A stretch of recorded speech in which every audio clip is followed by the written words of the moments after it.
కేటీఆర్, నీకు మూతి మీద మీసమే లేదనుకున్నా గానీ తల్లో బుర్రగు లేదని అర్థమైంది. ఏం చెప్తున్నాయి? నువ్వు పైసలు ఇచ్చే న్యూస్ ఛానళ్ళు, నువ్వు పైసలు ఇచ్చే ఆన్లైన్ పేపర్లు, ట్విట్టర్ అకౌంట్లు ఏం చెప్తుంది? సీతక్క పిఏ ఇసుక దందా, సుజిత్ రెడ్డి, సీఎం సభలో సుజిత్ రెడ్డి ఇసుక దొంగలు అని మాట్లాడుతురు కదా. ఆ సుజిత్ రెడ్డి నేను ఎక్కడి నుంచో నీకు తెలుసా? అసలు నువ్వు వలస వచ్చి పారాషూట్ గా ఎమ్మెల్యే చూడు సిరిసిల్ల, అక్కడ పుట్టినోడు నేను నిజంగా ఇసుక దందా చేసి 100 కోట్లు సంపాదిస్తే నా ఊర్లో ఎవరిని అడిగినా చెప్తారు కదా నేను 100 కోట్లు సంపాదించినా లేదా, నేను ఇసుక దందా చేస్తానా లేదా అని. ఎందుకు నువ్వు అడగలేకపోయినావు? నువ్వు వలస వచ్చినావు నాది సిరిసిల్ల. నా పేరు మీద ఈ భూమండలం మీద ఒక్క గుంట భూమి తప్ప ఇంకెక్కడన్నా ఆస్తి ఉంటే ఎట్లా భూములు నుక్కపోతావు కదా నువ్వు అన్ని, ఇది కూడా తీసుకో. నా పేరు మీద ఉన్న భూమి నువ్వే తీసుకో. ఇప్పుడు ఇసుక దందా అన్నావు, ఇంత హెడ్లైన్స్ లేచి మాట్లాడతారు ఇసుక దొంగలు అనుకుంటా. ఏం ఇసుక దందా చేసినా నేనేం ఇసుక దందా చేసినా బయట పెట్టు. నేను 8 సంవత్సరాలు పార్టీ కోసం కుర్చీలు వేసిన, టెంట్లు కట్టిన, పడరాని పాటలు పడ్డా, నిద్రలేని రాత్రులు గడిపినాం. నేను చేసిందల్లా కేవలం ఒకటే. అదేందనంటే మా పార్టీ చేస్తున్న కార్యక్రమాలు, మా నాయకులు రేవంత్ రెడ్డి గారు గాని, సీతక్క గారు గాని, ఇంకా ఏ నాయకులన్నా మీ గవర్నమెంట్ మీద వ్యతిరేకంగా పోరాటాన్ని మొత్తం ఈ ఫోన్ లో భద్రపరిచి సోషల్ మీడియాలో పెట్టినందుకు, సోషల్ మీడియాలో మేము పెట్టే హిట్ అయినందుకు నీకు నా మీద పగ కదా. నేను నీతో ఎప్పుడు కలవలేదా? నేను నీతో ఎప్పుడు ఫోటో దిగలేదా? అట్లా అంటే నువ్వు కూడా ఇసుక దందా చేసినట్టే కదా. మరి వాళ్ళందరితో నేనుండి ఫోటోలు ఉంటే నేను ఇసుక దందా వీళ్ళందరి దగ్గర అంటున్నావు కదా, నీతో కూడా నేను ఫోటో దిగినా. మరి నువ్వు కూడా భాగమా దాంట్లో? కరోనా సమయంలో మీ నాన్న ముఖ్యమంత్రి ఉన్నప్పుడు ఒక ఆడబిడ్డ సీతక్క అసెంబ్లీలో ప్రశ్నిస్తే కరోనా గురించి నవ్వులు పాలు చేసిండు మీ నాన్న అందరి ముందు.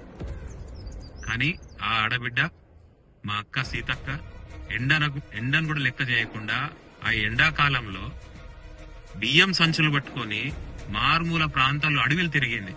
తనతో పాటు నేను కూడా నడిచిన, బియ్యం బస్తాలు మోసిన. కానీ మీరేం చేశారు? రాక్షసులు మీరు. ఆ బియ్యం బస్తాలను కూడా ఇసుక బస్తాలు అని చెప్పి పైశాచిక ఆనందం పొందారు మీరు సోషల్ మీడియాలో. 1 సంవత్సరం నుంచి నన్ను ఎంత మనోవేదన గురి చేశారు తెలుసా మీరు? నేనేం తప్పు చేసినా? కేవలం మీ పైసలున్న సోషల్ మీడియా కన్నా నికాల్సైన కాంగ్రెస్ ఓడి చేసిన సోషల్ మీడియా హిట్ అయింది కాబట్టే మీరు నా మీద పగబట్టారు. సాక్షాత్తు నువ్వే అన్నావు సోషల్ మీడియా వల్లనే మేము ఓడిపోయినామని. నీ ఓటమిలో నేను కూడా భాగమే కాబట్టి నువ్వు నా మీద పగబట్టినావు. అంతే తప్ప నేను ఏ ఇసుక దందా చేయలేదు. నా దగ్గర 100 కోట్లు లేవు. అవేవన్నీ ఉంటే నువ్వే తీసుకోపో. దోసుకోవడం ఎట్లా మీకే అలవాటు కదా, నువ్వే దోసుకోపో. కానీ ఒక్కటి గుర్తుపెట్టుకో కేటీఆర్, భరిస్తాం. నువ్వు ఇంకా చేయి, నేను భరిస్తా. ఈ వీడియో తర్వాత నీ చిల్లరగాళ్ళు, నీ మూచేతి నీళ్ళు తాగేటోళ్ళందరూ నా మీద అటాక్ చేస్తారు. అయినా భరిస్తాను. ఎందుకు అనంటే శాంతి కోరుకునేటోళ్ళం మేము. నీ లెక్క విధ్వంసం కోరుకుంటోళ్ళం కాదు. కన్యాకుమారి నుంచి కాశ్మీర్ వరకు రాహుల్ గాంధీతో నడిచిన శాంతిని పంచాలని, ప్రేమగా ఉండాలని, ఎట్లాంటి గొడవలు పెట్టుకోవద్దని. నీలాంటి నీచులు నికృష్టులు ఇట్లాంటి మనస్తత్వంతో ఉంటారు. కానీ మేము అట్లా కాదు. మేము ఎప్పుడు కూడా మా ముఖ్యమంత్రి కోసం, మా మంత్రుల కోసం, మా పార్టీ కోసం ఎంత కష్టమన్నా పడతాం, ఎన్ని చీరలన్నా వేస్తాం, ఎన్ని టెంట్లన్నా కడతాం. అవసరమైతే మీ గుట్టు బయట పెడతానికి ఎన్నిసార్లన్నా వీడియోలు తీసి సోషల్ మీడియాలో పెడతాం. ఇదే మా పని. మేము ప్రజల కోసం పనిచేస్తాం కానీ పైసలు సంపాదిస్తాను కాదు. ఇది ఒక్కటి గుర్తుపెట్టుకొని ఇప్పటికైనా బుద్ధి తెచ్చుకొని మీరు రాసే రాతలలో ఎంత నిజం ఉంది, ఎంత అబద్ధం ఉందో తెలుసుకొని ముందుకు రండి. సీఎం సభలో ఇసుక దొంగనా? ఎవర్రబ్బా ఇసుక దొంగ? నేను ఇసుక దొంగనా? యూత్ కాంగ్రెస్ జనరల్ సెక్రటరీ అబ్బాయి స్టేట్ కి ఎలక్ట్ చేసి గెలిచిన, నేను ఎలక్షన్ లో కంటెస్ట్ చేసి గెలిచిన. ఈ రాష్ట్రంలో 50,000 మంది యువత, 18 సంవత్సరాల నుంచి 30 సంవత్సరాల వరకు యువత 50 రూపాయలు కట్టి ఆన్లైన్ లో ఓటేసి గెలిపించారు. ఎమ్మెల్సీ ఎన్నికల ప్రచారంగా భాగంగా నేను అక్కడ ఉన్నా. నా వృత్తి నేను సోషల్ మీడియాలో పనిచేస్తా. మా నాయకుడు, మా అన్న రేవంత్ అన్నకు నేను వీడియోలు తీస్తా, మా సీతక్కకు నేను వీడియోలు తీస్తా, మా మా మంత్రులకు నేను వీడియోలు తీస్తా. అది నా వృత్తి. ఆ వృత్తి భాగంగా నేను అక్కడ ఉన్నా. తప్పుడు రాతలు రాయకు.